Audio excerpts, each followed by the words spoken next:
Bonjour Alexis Lacroix. Bonjour Steve Nadjar. Ravi de vous retrouver en ce lundi aussi. dans le Grand Journal. Vous êtes le directeur de la rédaction d'Actualité Juive. Alexis, Emmanuel Macron prendra la parole ce soir à 20h. Une allocution quelques jours après la promulgation de la loi sur les retraites. Une prise de parole et un enjeu principal. Comment le macronisme peut-il retrouver un élan pour les 4 prochaines années ? C'est certain. Disons qu'il y a beaucoup de commentaires. Nous en ajoutons un à la liste déjà très longue des commentaires qui précèdent cette prise de parole. Mais évidemment, il faut quand même aller à l'essentiel. En 3 points, au fond.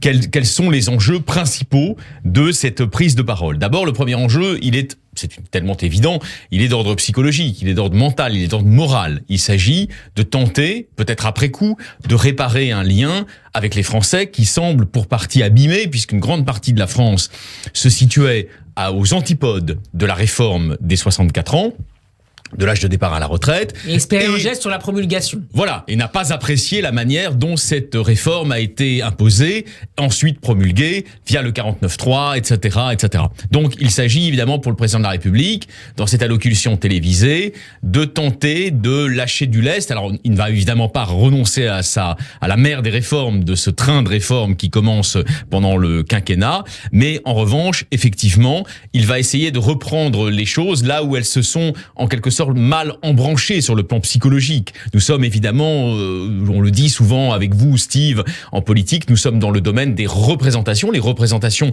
comptent presque autant que la réalité. Et dans la représentation, à tort ou à raison, ne jugeons pas ici, beaucoup de Français ont eu l'impression qu'il y avait un déni de démocratie. Avec un passage en force. Voilà, et c'est d'ailleurs...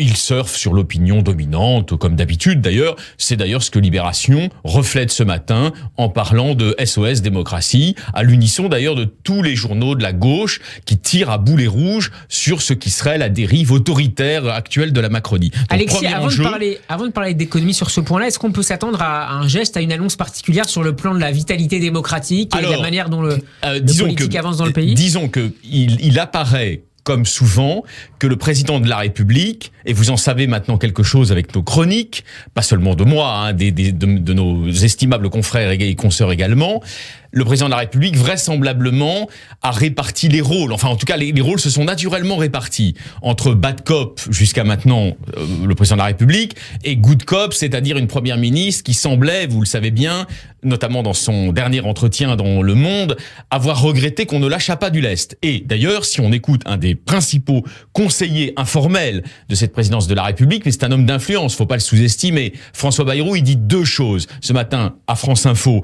il dit « Nous n'avons pas réussi à transmettre une explication satisfaisante des raisons de la réforme.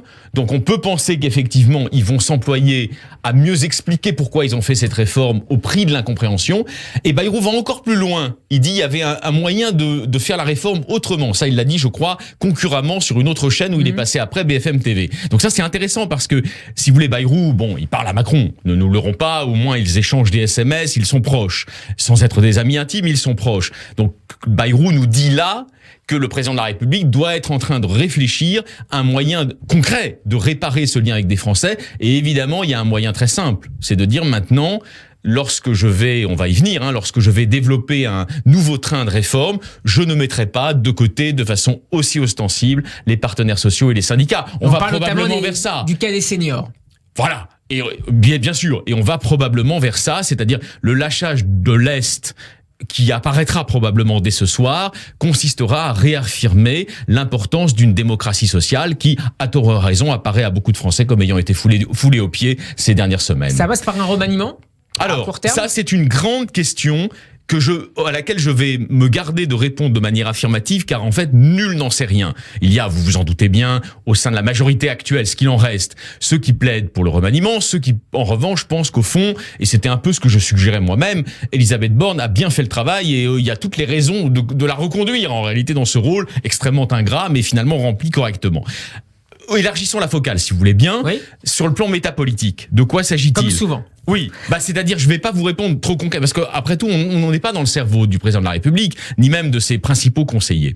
Mais en revanche, Que doit-il arriver à montrer ce soir? Alors après, il y a 1000 manières de s'y prendre. Je ne suis pas le narrateur, voyez, de cette allocution. Mais il y a 1000 manières de s'y prendre. Mais il doit montrer aussi, non seulement qu'il a compris une partie de la colère des Français opposés à la réforme des 64 ans, mais également qu'il a un plan de vol, en quelque sorte, pour la suite du voyage, de l'odyssée du macronisme. Autrement dit, il doit montrer que la Macronie n'a pas dit son dernier mot, pour reprendre une expression rendue désormais célèbre par Éric Zemmour. Et donc, effectivement, de quoi s'agit-il? Il s'agit de dessiner un nouveau cap d'action, on va y venir dans un instant. Il s'agit, comme le dit l'ancien Premier ministre Manuel Valls la semaine dernière, de signer un nouveau contrat avec les Français, tous les Français, c'est-à-dire y compris les Français qui ne sont pas d'accord avec lui, ceux qui votent pour la France insoumise, ceux qui se penchent plutôt du côté du Rassemblement national, etc.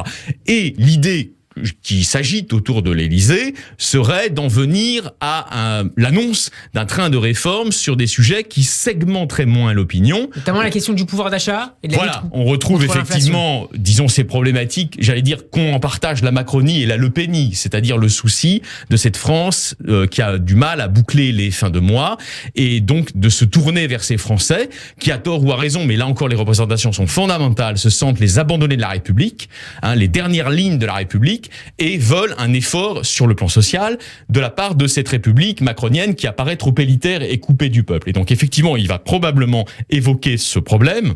Il va évoquer aussi le panier alimentaire, il va évoquer les questions d'accès aux soins dans la ruralité. On sait que la ruralité, vous le savez, Steve, c'est un pourvoyeur important de vote pour le Rassemblement national aujourd'hui, pour Reconquête aussi dans certains départements. Et donc ça, c'est très important pour lui, c'est de montrer qu'il n'est pas cette caricature de président hautain, bunkérisé à l'Élysée et coupé des profondes aspirations populaires, des courants profonds du pays. Alexis, est-ce que ça passe également nécessairement par l'élargissement de la majorité présidentielle? Alors, pas forcément. C'est-à-dire que c'est un débat, on sent bien qu'il est sur la table. L'élargissement au sens de faire venir des poids lourds de droite ou de gauche, de faire venir, disons des noms, des Rachida Dati d'un côté, des Bernard Cazeneuve de l'autre, pas forcément.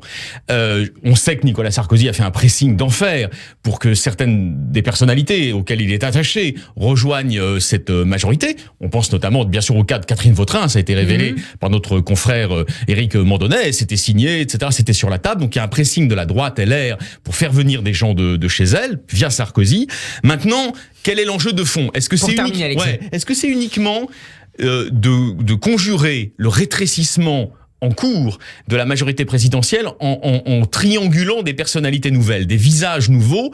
Est-ce que c'est cela l'enjeu, ou est-ce que c'est aussi de donner le sentiment que la ligne de la politique générale, indépendamment des recrutements, est une ligne politique plus ouverte, j'allais dire moins droit dans ses bottes, en tout cas moins figée, moins dogmatique, moins autoritaire? Et s'il arrive à cela dès ce soir, indépendamment des novisations ultérieures éventuelles, je pense qu'il aura gagné une partie du pari inhérent à cette allocution, c'est-à-dire le pari de renouer un lien avec les Français où il apparaisse comme un personnage moins enfermé dans des certitudes qui, jusqu'à maintenant, ont donné à beaucoup de Français le sentiment qu'il était définitivement en rupture de communication avec eux. Peut-être le retour du en même temps originel. Merci Alexis. Qui lui a aussi joué des tours, et il s'agit de fixer il s'agit de fixer un cap qui ne soit pas seulement celui du en même temps. Merci beaucoup Alexis Lacroix d'avoir été avec nous. On peut, en attendant lundi prochain, vous réécouter en podcast sur radioj.fr. Nous serons demain en compagnie de Laurence. Ça y est, bon après-midi Alexis.